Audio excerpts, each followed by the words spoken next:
Okay guys, so audio.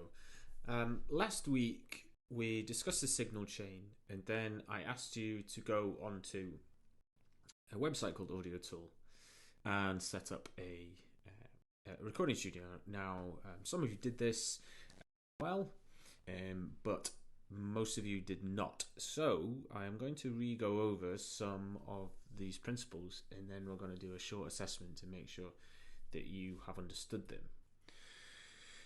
Just to recap, we've discussed previously that when a tree falls over a forest, send vibrations through the air and they go into our ear. The ears interpret the vibrations as frequencies, and in turn these go to the brain, which interpret the frequencies as sound, which is why we hear a tree falling over in a forest, or any object for that matter. Now that we're familiar with these air vibrations, the journey that these air vibrations take when it's in technology, or a recording studio for example, we call this the signal chain. So the signal chain is just the journey of sound through technology into a recording studio. So a recording studio looks a little bit like this. A singer or instrumentalist in one room, everything that they say goes through the microphone, and then that in turn goes up and through these cables into a mixing desk, into each one of these channels in the mixing desk, which enables us to change the sound in the mixing desk. It then comes out of the mixing desk and through the speakers, and that is the journey, that is the signal chain journey, and that is how everything usually works.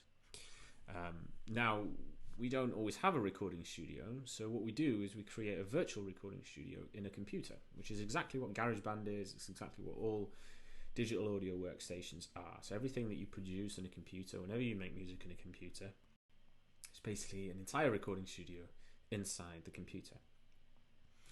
So we have several different pieces of sound, several different audio segments here, and they get plugged in to an individual channel on a mixing desk. So these are all in channel 1, channel 2 and channel 3.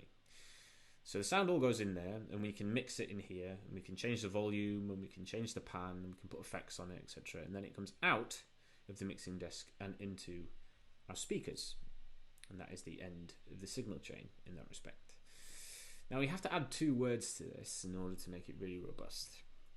And those 2 words are input and output. These are very important. Now you have to think of input as anything that goes in, and you have to think of output as anything that comes out. So on a mixing desk, we'll have these audio segments again that we've seen previously, and then we'll go